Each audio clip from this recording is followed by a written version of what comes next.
Good afternoon. This is the Marion City Council regular meeting. It is now Thursday, October 22nd. It is now 5:30 p.m. And at this time, we shall do the Pledge of Allegiance, please. I pledge allegiance to the flag of the United States of America and to the republic for which it stands, one nation, under God, indivisible, with liberty and justice for all.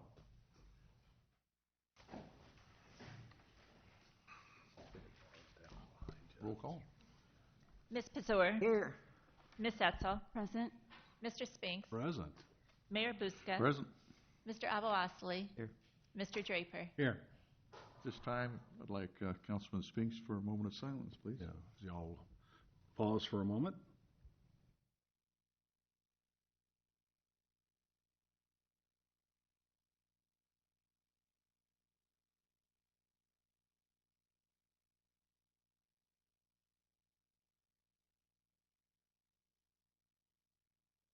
Thank you. At this time, we shall move on with any citizens that have presentations, comments, and/or petitions to present to the council. If you would raise your hand, sir, and be called. The one in the back, please. Thank you.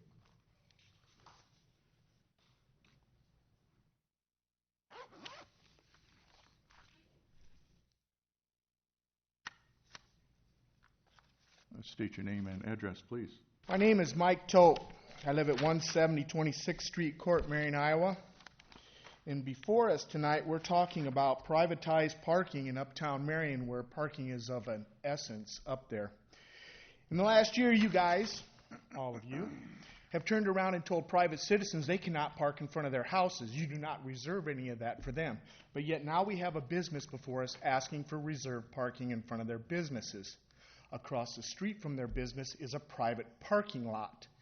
They have not gone over and talked to those businesses in regards to that private parking lot, but yet Farmer State Bank was contacted by Zins to do the same thing.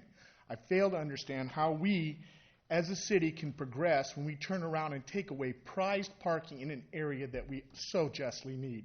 Thank you. Thank you very much. Sir, you're next.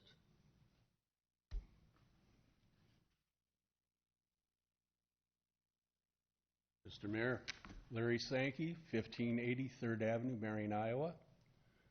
Last week I asked a question about public-private, and I have a letter I'm going to present to you and the council, and I'd like a written statement on this. Mr. Mayor, if you want to read it, that's fine.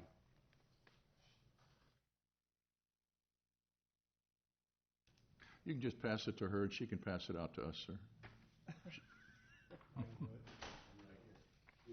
No, you can read this if you'd like. You just go back.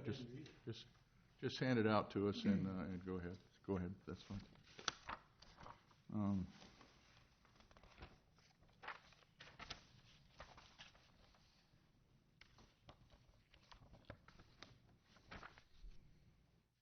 Well, then this is to the mayor and city council, and we'll receive and file this, and it will be published, sir. So that's fine. Anyone else out there, sir? And we have one in the back also. I got you. Go ahead. You, sir. You're first. Well, you could, ma'am, if you could just stand up and line up and be right behind him, that'd be fine. State your name and address, sir. John Clemens, 4480 Mission Avenue, Marion. So I'm here on behalf of the library, just making a few comments regarding recent events there. So the library is currently searching for a new director, as Doug Raber announced his retirement effective early next year. So the library board has chosen to engage a search committee for the purposes of finding a new director. We sent out some requests for qualifications to 4 different library personnel search firms. We've received responses back from all 4 of those. The library board of trustees selected Bradbury Associates from Kansas City, Missouri to aid us in this search. So that search firm is also the same one that found the director for the Des Moines Public Library and also for the Iowa State Public Library. Their proposed timeline for completing the search would be approximately January for a target date of completion and for a new director presentation and hiring, essentially. Also, a secondary update on just recent events with the library design project. Our architect, Anberg Anderson, We've been working with the staff of the library to plan the program planning areas as well as several other aspects of the design. The second iteration of the interior floor plan has been delivered to the staff, and they've made some comments on that. There is soon to be out a third version of that floor plan. Also, earlier this month, there was the second public charrette meeting. There were about 30 people from the public in attendance. There was some discussion about different exterior design aspects of proposed library building. Two main criteria: a building that has a civic identity, and secondly, one that would fit very well with Uptown Marion, and that would fit in that specific feeling. Also, we had quite a vibrant discussion, a lot of consensus on the key design elements. The architect, Enberg Anderson, is working with all of this data to develop an exterior design plan and renderings for the next public charrettes meeting, which currently we do not have a specific date for, but we expect that to be in early November. The architect's working with that data to do that. So originally that next charrettes meeting was scheduled for late October. However, just due to the workload of the architect, we're looking at early November for that next public meeting. And that's all that I have. Well, we welcome your participation here at the council, and come by at any time. Be sure to keep us updated on these things. That's why I'm just here. Just this week, we had some radio interviews, and I talked about what I knew, which was published in the Marion Times, and what we had presented here at council. But then the next day, the library director came on with a new set of plans, which we aren't aware of yet. So that's just how it goes in public service.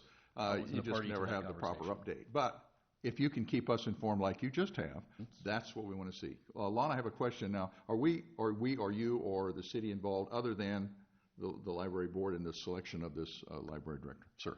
I'm not directly involved with it. The library board, that's one of their primary responsibilities, is the recruitment of the library director. The last time we did the search, I just offered to help to whatever extent they wanted me involved, as far as making sure that the city's HR policies and everything were followed for that. Good. Joe? Will you be using a firm for a search, or are you guys going to do it on your own? The library board is engaged Bradbury Associates to a search firm to look for this person, yes. Due to the shorter timeline involved in this case. Yeah. Mm-hmm. In the past, we've done it ourselves, but this time we decided to go with the external search firm. Where were the other search firms from? I don't have that list with me today, but we can get that information for you. Okay, because Am I from Kansas the City, previous one, or- I'm thinking, travel time and hotel and all Well, this. I know there were some that were originally part of the consideration that were in California. So we picked a much more local firm than that. So Well, just so the board doesn't go to Hawaii to make their choice. Okay. we won't be traveling anywhere for this choice. Good. Well, thank you. Thank you very much, sir. Yep. Good day. Ma'am? Hello, my name is Kelly Green. I'm at 1104 Washington Drive, and I hope I've selected the correct forum to ask this question or make this complaint. I'm here to inquire about public streetlights, as I find them incredibly lacking in Marion. Is that all? I just state that and then I go? No, that's fine. What we should require from you, ma'am, is a letter with addresses and a complaint as to where these lights are not. Okay. Okay. And where you would like to see lights. And we can go from there. If you submit that to the mayor and city council, we'll take it for action and give you a reply. Okay. Very well. Thank you. Yes, ma'am. Kelly. Thank you. What was your address, please? 1104 Washington Drive. Thank you. Thank you. And feel free to come and talk to us at any time. Thank you. Ma'am? Hi, Tina Patterson. I'm representing the Linn-Mar School Board, and I'm just here to thank the City Council for the event that we had Tuesday night with the Marion Board and the City Council. It was a great social event for us to get together and put faces and names together. It was a very neat thing to do, and we're hoping to have more of those opportunities in the future.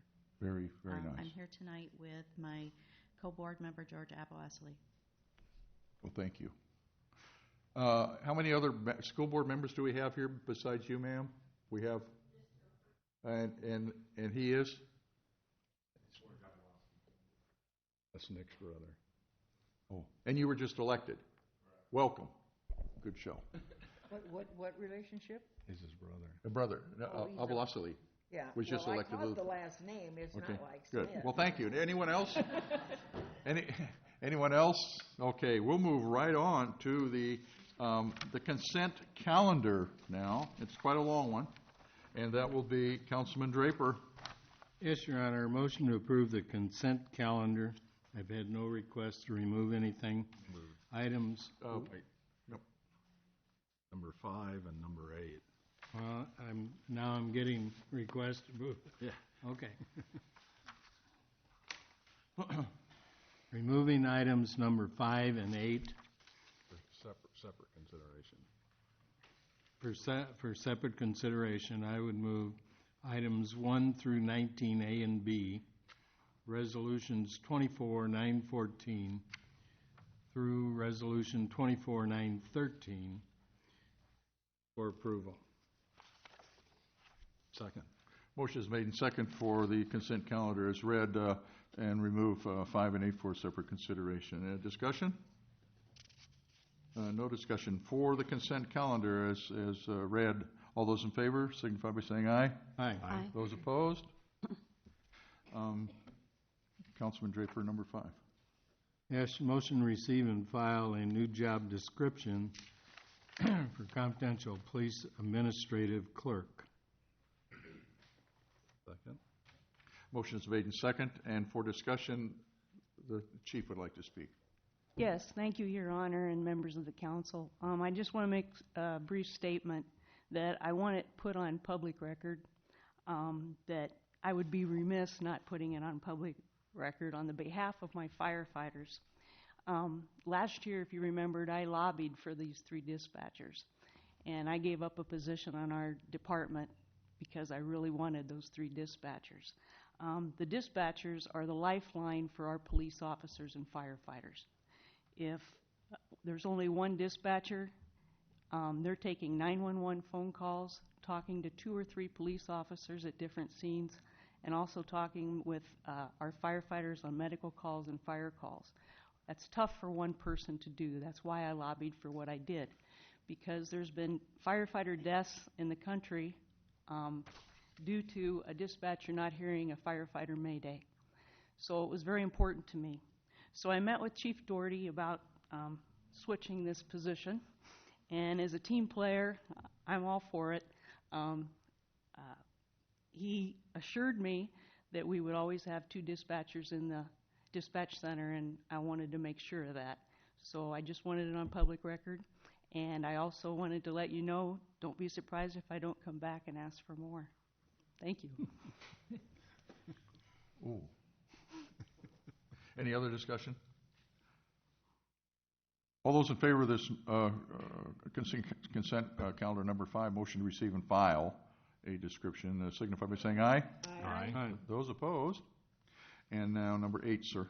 Yes, resolution number 24,907, accepting the 2015 29th Avenue widening project.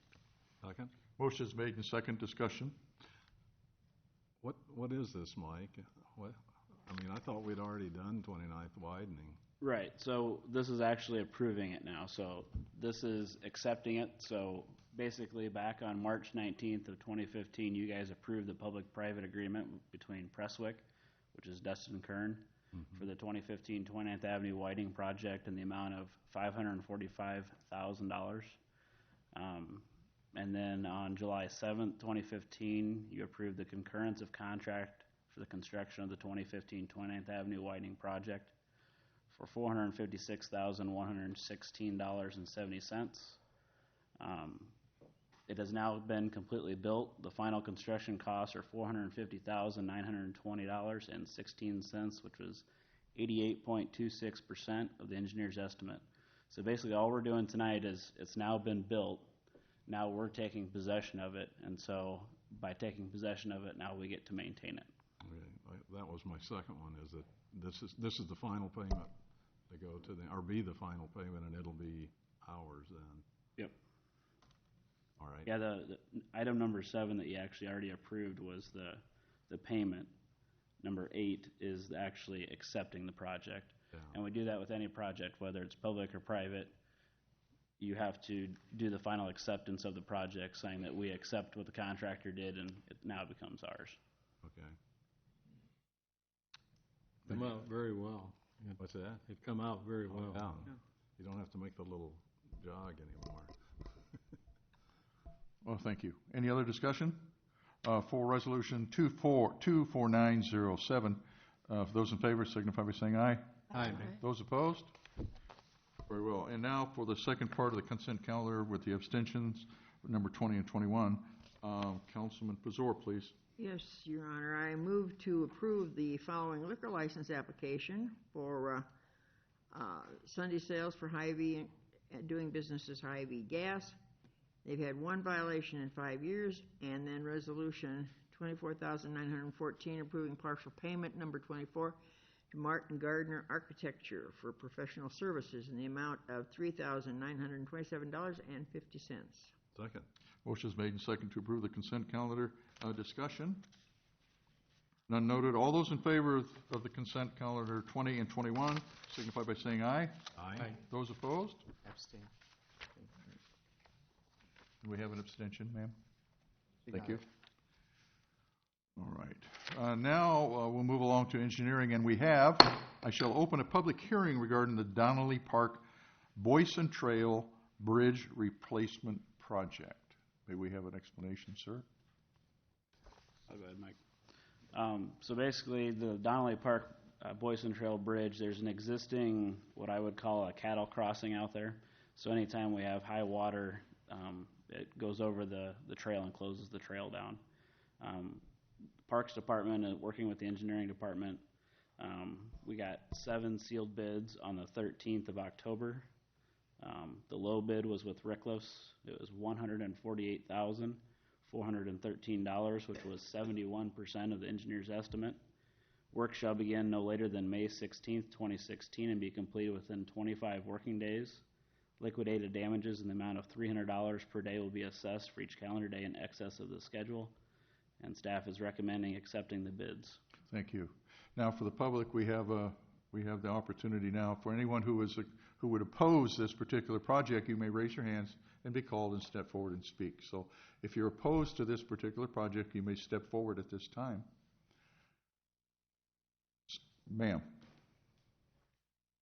Kay Lammers, 28 22nd Avenue in Marion. I'm neither for or against it at this time, but did you have any other bids besides that one? We had 7 bids. 7 bids.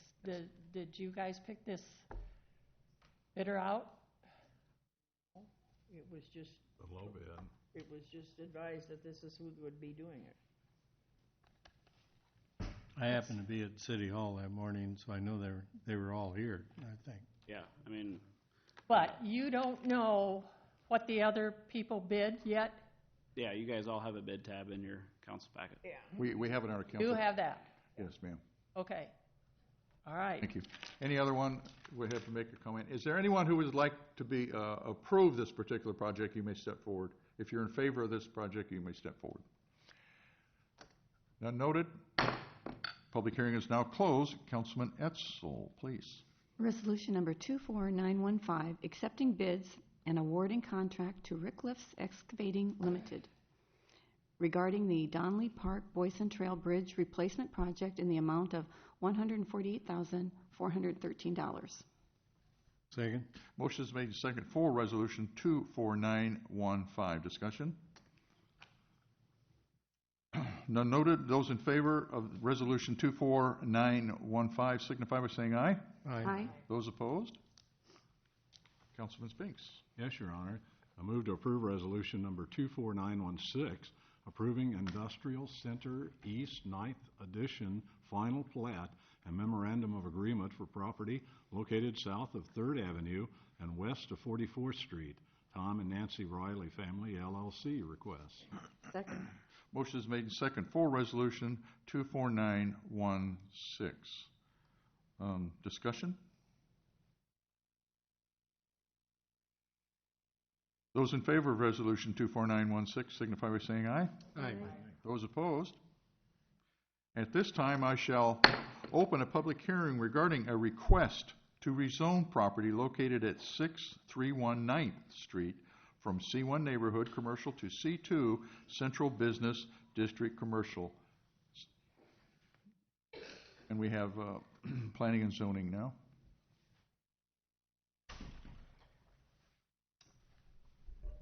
As indicated, the following is a request to rezone property from to C2 Commercial, which is consistent with the Uptown Marion Commercial District, similar to the businesses along 7th and on the west side of 10th. The business is located north of 8th Avenue, east of 9th, and it's the old pet shop or railroad freight warehouse. So there's two time frames for those that are in the audience for recognition of the property. It's currently just an empty building that's been recently redone with a brick exterior. It has parking to the north. It was the previous use was a church. That use has since left, and the property's up for lease. The proposed use in the building right now is a brew pub, which is consistent with the C2 zoning district, which they are requesting to become rezoned to. Property in and around the area, it's currently C1. You've got C2 district to the east. You got C3, which is a higher or more intensive commercial use to the north, and then some C1 to the west. I would state that the property to the west is C1. If you go about a block over is the VIP, which is a similar use, serves alcohol, open till 2. It is a legal non-conforming use in the C1 district, but it is able to continue as a use for perpetuity unless it goes out of business for longer than 2 years as a non-conforming use. So the request is to rezone the property, be consistent with the Uptown, which I think plays very well with what we're trying to create in the Uptown. The comprehensive plan certainly identifies this area for these types of uses, entertainment options, Uptown district kind of retail, restaurant. They're not proposing to serve food right away, but that is something they'd like to expand into, so it really is consistent with what we'd like to see in the Uptown and the surrounding uses. The Planning Commission heard the request at their meeting last week. They recommended approval unanimously for the rezoning.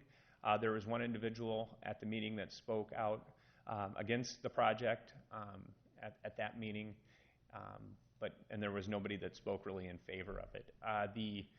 Just for the council's knowledge, we do go out, we do notify adjacent properties with regard to these types of requests. As far as I know, we've had one phone call from an adjacent property owner, but other than that I'm aware of, there's not been any indication of either for or against in the neighborhood. So obviously this is the public hearing, and there may be some folks that are here to speak this evening. What was the concern? Just the fact that it was a bar. Later hours serving alcohol. Thank you. At this time, is there anyone in the audience who would be opposed to this particular presentation? None? None noted? Anyone in favor? Raise your hand, please. In the front, please.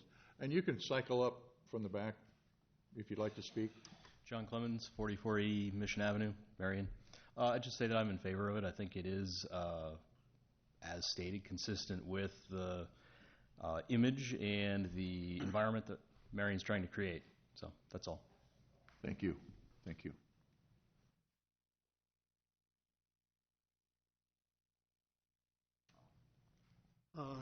David Bond, 2401 3rd Avenue. It's a kind of business that I would like to see locally, so I don't have to go over to Cedar Rapids to do that. So, thank you. Anyone else like to speak? Public hearing is now closed, and now we have Councilman Nick Albalastly, please. I move to approve ordinance number 15-22, amending the Marion Code of Ordinances regarding a request to rezone property located at 631 9th Street from C1 Neighborhood Commercial to C2 Central Business District Commercial. Second. Motion is made and second for ordinance number 15-22. Discussion? All those in favor of this particular ordinance, number 15-22, signify by saying aye. Aye. Those opposed? I abstain from that. And now Councilman Draper. Yes, Your Honor, Resolution 24,917, approving the establishment of reserved parking zones on the south side of 8th Avenue on the easterly one-half block of 10th and 11th Street, west side of 11th Street on the northerly one-half between 7th and 8th Avenues, and east side of 10th Street on the northerly one-half block between 7th and 8th Avenues, applying weekdays between 8 a.m. and 5 p.m. Second. Motion is made and second for Resolution 24917. Discussion. And at this time, we did have an individual in the audience that wanted to speak, ma'am. Is there anyone else that wanted to speak? Step ahead, that's fine. That's great. Thank you. Teresa Coons. I reside in Animos, but I own a business at 1105 8th Avenue, Marion. I guess I'm kind of unsure how this whole process works, but I am concerned as being a business owner. I would be on the corner of 8th Avenue, the southeast corner, which will be directly across from the 5 parking spots that are being reserved on the south side of 8th Avenue, those 5 there.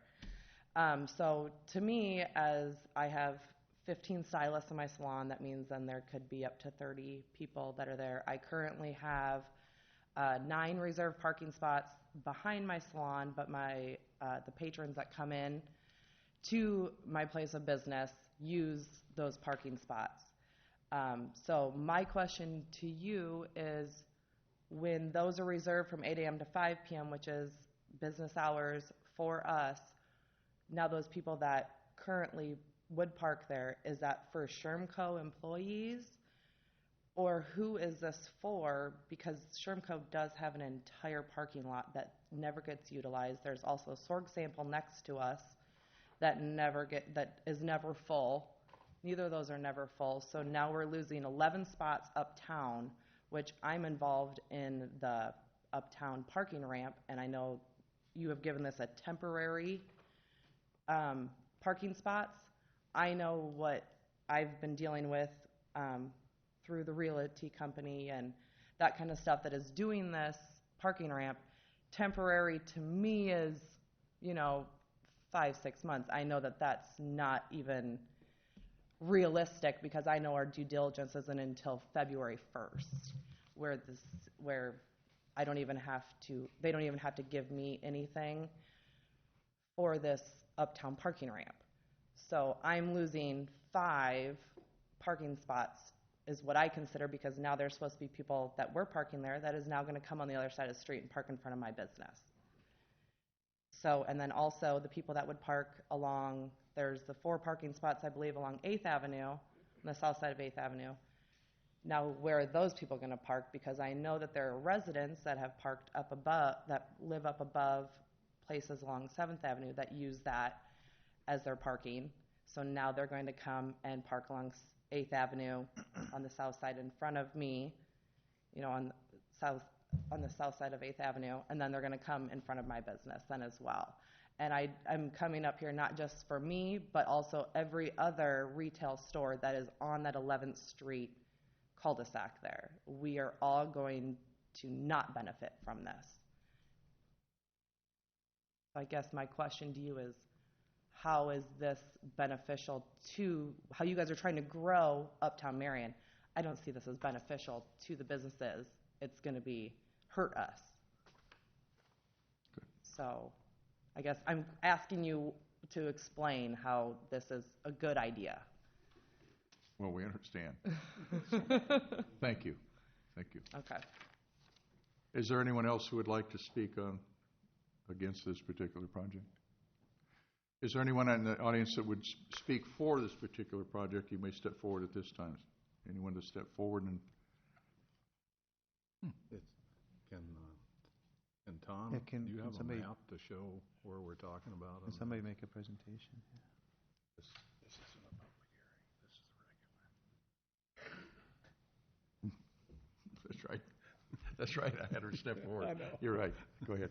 All right, so basically, the picture that we're looking at right now is the existing condition as you see out there today. There are several parking spots that you can see here that are in red.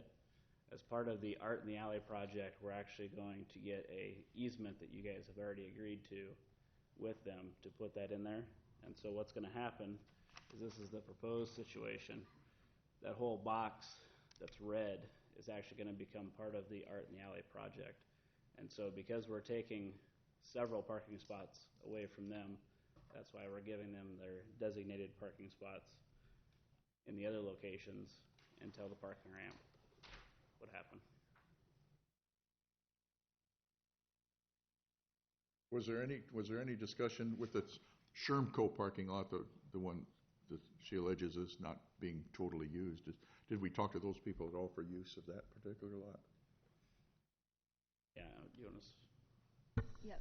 The owner of the Shermco building and the Iowa Realty building already signed an easement agreement on 4/23/15, which was approved by council, and the parking schematic was part of the agreement, working out a parking schematic in Uptown. That which is shown. Is that what you're talking about? Yeah. Okay, I understand that. But to move these spaces, there's the parking lot to the north side there that allegedly is not being totally used. Have we looked into that particular parking lot? We did with take a that look. company? Yeah, we looked at that one. We did talk with Hills Bank to see if there might be some spaces that would be available over there. Really dealt with all of the adjoining property owners that might have had parking available to see if there was any other alternative besides looking at designating the on-street parking before coming to the conclusion that this was about the only way that we could address it on a short-term basis. We knew there were going to be some impacts to businesses that were directly adjacent to the spaces. The flip side of it is that the alleyway is going to become something that's going to be a destination that will draw additional customers and additional gatherings of people to the Uptown area. So it's kind of a trade-off between some inconvenience with parking, but having additional customers come to the Uptown area for scheduled events. There's not something where there is a perfect solution to it. From the city standpoint, I know business owners like to think of temporary as 3 months or 6 months. Temporary in city terms a lot of times might mean several years, but this will address the loss of parking spaces around the Iowa Realty building and was, after investigating the adjoining private parcels, the best solution that we could determine. How many are they losing? 12. 12 spots. And then In that red area, there's 12 parking places?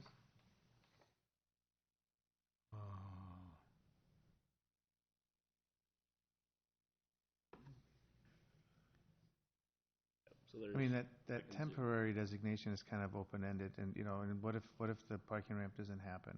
I mean, that's not a guaranteed thing, right? It's unenforceable. I mean, how do you know? I mean, if people are going to your shop or somewhere else, I mean, there's no way who's going to be a watchdog out there to say, I mean, it looks to me, I can't believe there's 12 parking places around. No, there's 12. Well, but There's how are you 9 going on to the south enforce side it? and 3 on the east. Mm-hmm. It's a feel-good thing for, you're replacing it.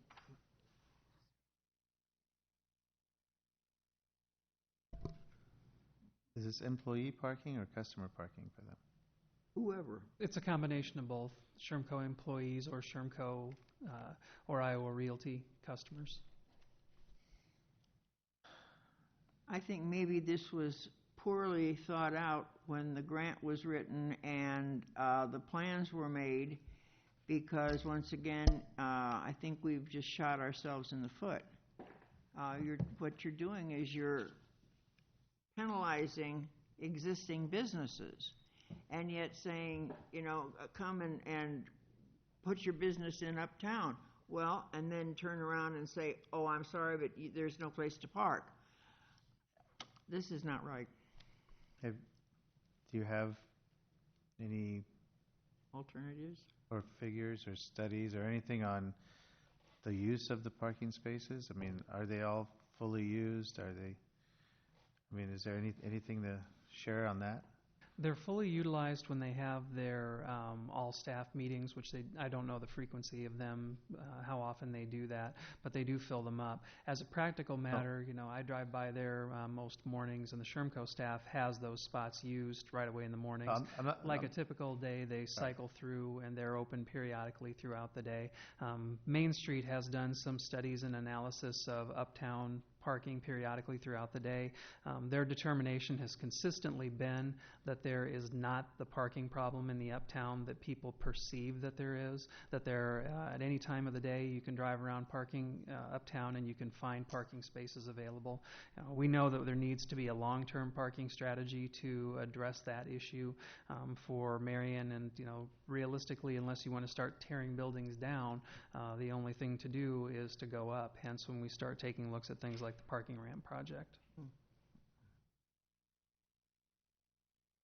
What about the north of 8th, Shermco's big parking lot? That was the ESCO building, the Well, ESCO parking lot? was it? Yeah, it was, yeah. Yeah, that does seem like it's empty. I haven't done counts to see how. Is there any way she could maybe work with them to, because her clients would be temporary, they'd be in and out. It's not that they're going to park there all day long. I mean, I just would like somebody to work this out, a little bit better. I mean, there's lots of locations where they have agreements where if someone has a big parking lot like Hills Bank or something, where they allow others to park there when they're not utilizing it. So.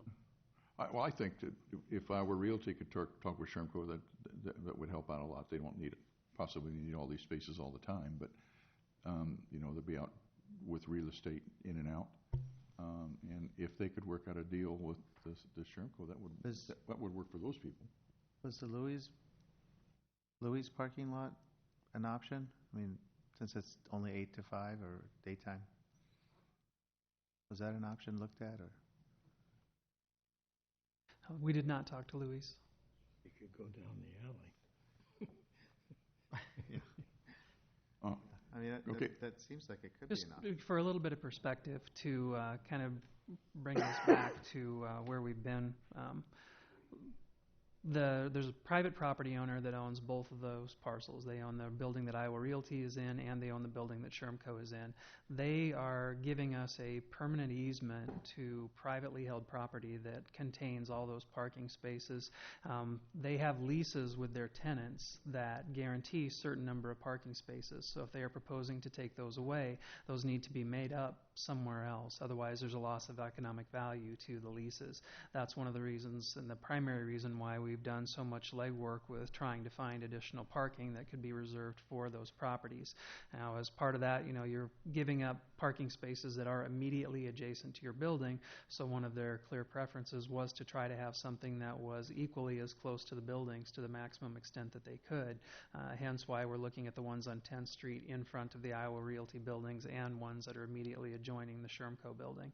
We proposed other solutions to them. Some of them just weren't acceptable to them as a condition of granting the easement.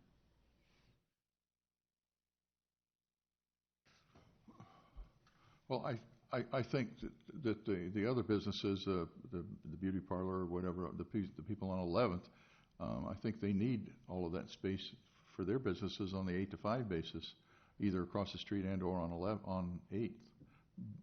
It seems like on 10th there might be an opportunity for some of these spaces, and they could also utilize 8th or 10th north of 8th Avenue also.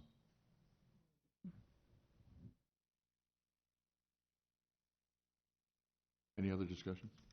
I just have a problem with approving a resolution that's unenforceable. I think business parking would be a good sign. If we have people who are living in apartments parking there night and day, that may satisfy them as well. I know Presbyterian Church, we have 5 cars in that lot every day who happen to be carpoolers to Iowa City, and they park in that lot rather than to go into the business lots. But I think a sign that just says business parking hopefully would satisfy at the same time. Yeah, if council would prefer to table, we could do that and then go back and explore that option with the property owner. I think this is one of those issues where, it's hard to learn about it on Tuesday and then, vote on Thursday. It's one of those where I think we need a little more time for some thoughtful consideration and look into the options. So I'd be in favor of tabling it. Second. Motion is made and second for the table. You can't do that. You're in a public hearing. This is not a public hearing. No, this is a resolution. We're on the resolution. I'm sorry. We did get out of sorts when we brought the lady up, but that's Well, fine. I just. Okay, so we have a motion and a second. Discussion? I'm for it. Okay. Yeah. All right. All those in favor of tabling the resolution 24917 signify by saying aye. Aye. Those opposed? Councilman Pazor. Your Honor, I'm going to turn on the mic. I move to approve Resolution 24,918, authorizing the City of Marion to submit an art project grant to the Iowa Arts Council in the amount not to exceed $10,000. Now, is this going to be for parking? Second. Motion is made and seconded. For Resolution 24918, discussion? Got to be fast with Mary Lou. Discussion? None at all. Those in favor of this resolution 24918 signify by saying aye. Aye. At this time, we have some mayoral appointment, Councilman Yes, Spinks. sir. I move to approve this mayoral appointment, Jim Barnum, for the Construction Code Review Board, the term to expire 1/1 of 2020. Wow, that's hard to think about, 2020. All those in favor of this appointment signify by saying aye. Aye. Those opposed? Council discussion time. Thank you. Yes, Your Honor. Nick, I have some questions to ask you, and I think this is probably really the best forum in which to do it. Don't you put that, you should, Up. what? I'm waiting. Oh, okay. No, now come on. Do that. Nick, I think that you're very altruistic. I really do. And I think that a lot of people have asked me what's going to happen when, if he becomes mayor and he abstains, and it's a question that makes a difference as far as that one vote is concerned. And suggestions have been made that you either open your own law office. I think that's a fine comment, and I think that'll be addressed at the election, ma'am. Oh, okay. Well, no, I mean, it's, you know. Thank you. I do have one other thing. You may move on. Thank you. On 4th Avenue, I guess it's a Habitat house. It's the second from 31st Street on the south side. The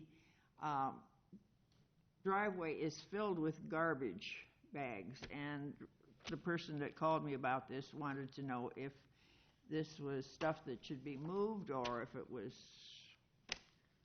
permanently located there or what. Usually that could have been a nuisance abatement. We can follow up. Either it's our responsibility or the building department's responsibility. Okay. We'll make sure someone looks at it, though. Okay. Yep.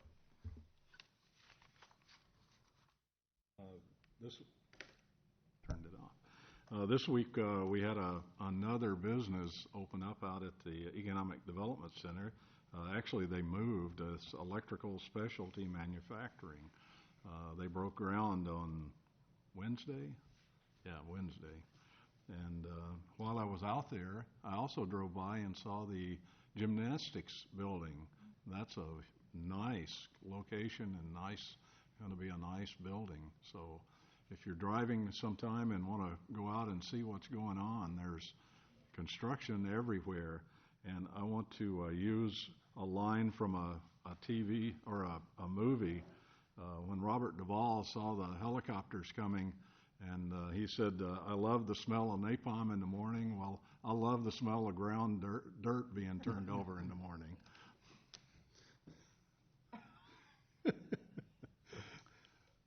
I also want to note the positive announcement of the Marion company that's expanding and building a new building in the Enterprise Center. Also, we had, just in 1 week, we had so many great announcements. The $150,000 grant for the park east of Highway 13, the grant for the restoration of the facade of the Sword Building. I mean, it seems like we just have all these positive announcements, and we should all be very proud and very happy. I do want to just answer what Mary Lou said. Get your gavel ready. Well, No, go ahead. This is providing information. If you'll notice, like on tonight's agenda, the two items that I abstained on, they're on the consent agenda. The great majority of my abstentions, which, by the way, I have to abstain by my professional ethics, the great majority are not even discussed by the council. They're consent agenda items. My vote would not have changed the result. And in fact, every one of them, my vote would not have changed the result. We all have conflicts up here at one point or another. One of the other mayoral candidates has the same issue with abstentions that he will have to face that with conflicts of interest. It's not an issue if you're taking care of the conflict by not voting. If I'm going to be accused of being too ethical, that's kind of interesting. It is a problem if you're not voting, if you are voting when you have a conflict of interest. So I hope that addresses that. Thank you. Yes, I too have times when I must abstain from things, so it does happen. I have 3 items. I've been talking about having an airport thing started, and I've been trying to think of a way that we could get going on the airport before we would name a full board out there. And the thought has occurred to me because knowing a little bit about our city management full plate that they're operating in, I'd like to see us, because we've had 3 requests, that maybe we form an airport committee at this point in time that would lead to the airport commission. I feel it's important we have that because we did get the money to have engineering done out there. And if we had a committee working with that engineering firm of planning the future to the airport, that committee could also help plan a future commission for the airport. So I wish, Lon, we would think about that at maybe a future meeting sooner than later, that we might consider naming a commission, because I know of 3 requests to be on the commission, so a committee would be good to start, in my opinion. Yeah, I think a group of 5 to 7, if we could start gathering some names together from some interested folks that would be willing to do that, would be great. The other thing about, in the last 3 weeks, we've approved delaying some sidewalks on some lots. And we've had a number of people come in and want to delay putting a sidewalk on a lot. Last week I drove around, and there's only 2 for sale signs on those lots. Indian Creek Road has one, and there's one on McGowan. And the excuses we were given why these sidewalks can't be put in was that the land was for sale. Well, it's a well-kept secret on a lot of those lots that land is for sale. I mentioned at that meeting, and I took time this week to call our asphalting companies, and I'll talk to Ryan as well. And I'd like to see us give some consideration to putting a temporary sidewalk on these lots where you have kids walking to school every day and going through the mud this week after it rained. We could put a asphalt lay-down machine in there and put a temporary sidewalk across there.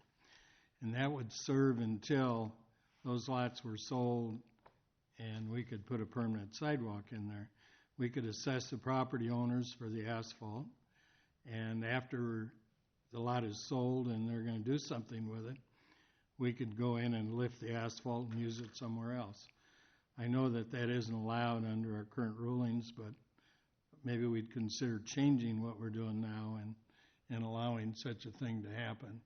it's discouraging to me because we approve waiting until next October for these sidewalks, and I drive around and they're not trying to sell the land. Is that just delaying to us? It doesn't seem fair to me. The only other item I have is I'd like to see us consider, and Tom, in your planning, a trail on 10th Street between the Lau Park and the Linn-Mar School District High School. And there's a number of kids that walk that every morning along 10th Street, and it's not a safe situation at all to have them out there walking. And we have the other, in the evenings, we have people that walk out to go in Lau Park's trails. So I think we should figure out how to widen the roadway there enough to put a trail along 10th Street. That's all I have on my laundry list tonight, Mayor. Very well, thank you. I have one very important item, and I'm sure you're amongst, like me. I'm not a major campaign donor and never have been a major campaign donor to the YMCA. So therefore, I have not received a letter or a phone call to attend some of these high-ranking fundraisers that they have. And I want you to understand that the YMCA is now is having a capital fundraising campaign. But if you're like me, you haven't received that call or that personal note or say, hey, come over and write this big check. So I want to remind everyone that there is a capital campaign going on with the Y. I have given to the Y, and I would hope that each and every one of you would do the same. It doesn't have to be a major amount of money, but they're looking for capital. They're trying to raise capital. And so there's going to be a lot of little people like us that are going to be able to do this campaign. And so they've been having fundraisers all this time. And if you receive a notice or something in the mail, take a second look at it, because this is not tied to anything that's going on with us in the city or any other. But they are trying to do some expansion, and they desperately need some money, and so they're doing this. So I would hope that you'd take a second thought and help them out. Now, the second thing, along with Paul, we have these open lots with no sidewalks on it, and perhaps I shall make a mayoral unitarian proclamation at this time, and let's fill them with campaign signs, and the heck with it. Thank you. Have a good evening.